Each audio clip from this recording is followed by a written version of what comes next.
1 John 3, he who has this hope in him, purifies himself, even as he is pure. The third chapter of 1 John explores the themes of sin, righteousness, and love, in relation to being children of God. It's in this chapter that John explicitly communicates that God's children should strive to rid themselves of sin, focusing on love and righteousness as the defining evidence of their faith. Exegesis by sections and verses. Verses 1 to 3. Children of God. John opens this chapter by marveling at the love God has bestowed on believers by allowing them to be called children of God.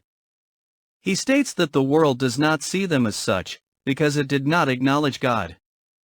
John further emphasizes the believer's hope of becoming like Christ when he appears and the purifying effect of this hope on believers. Verses 4 to 10. Sin and righteousness. John makes a distinction between children of God and children of the devil by their actions. He clarifies that sin is lawlessness and that Christ came to take away sins. Therefore, those who practice sinning have neither seen God nor have they known him. He declares that the children of God do what is right and love their brothers and sisters, while the children of the devil do not. Verses 11 to 18. The command to love. Here, John repeats the central commandment of love, reminding his readers that love for one another should be the defining evidence in their lives. He uses the story of Cain and Abel to illustrate the contrast between hatred, which leads to death, and love, which leads to eternal life. He further underscores that love is not just about words or speech, but should be demonstrated in action and truth. Verses 19 to 24.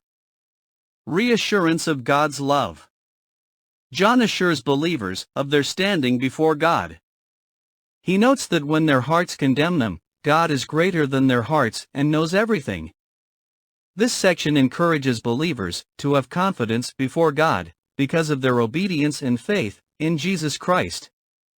John ends the chapter by restating the importance of abiding in God through love and obedience.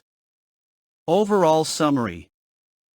1 John chapter 3 delves into what it means to be children of God. The chapter contrasts sin and righteousness and love and hatred. Believers, as children of God, are encouraged to seek righteousness, shun sin, and most importantly, to love one another, in truth and action, not just in speech. The chapter reassures them of their status before God, and emphasizes the importance of abiding in Him.